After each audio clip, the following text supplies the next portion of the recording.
ಇವ್ರು ತೆಗಿಯಕತ್ತಾರ ಆಮೇಲೆ ಶೇರ್ ಮಾಡಿ.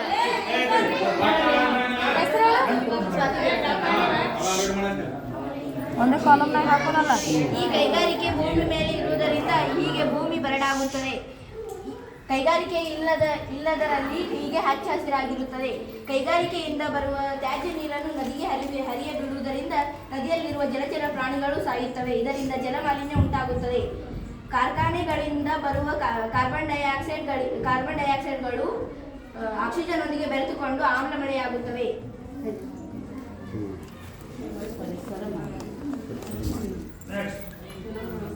ಕಾಡಿನ ಉಪಯೋಗಗಳಿಂದ ನಮಗೆ ಕಾಳುಗಳು ಮತ್ತು ಹಾಳೆಗಳು, ಕಟ್ಟಿಗೆಗಳು, ಮಸಾಲೆ ಪದಾರ್ಥಗಳು ಹಾಗೂ ಆಕ್ಸಿಜನ್ ಸಿಗುತ್ತದೆ. ಹಾಗೆ ಹತ್ತಿ, ಕಾಟನ್ ಹಾಗೂ ಹಣ್ಣು ತರಕಾರಿಗಳು ಸಿಗುತ್ತವೆ. ಹಾಗೆ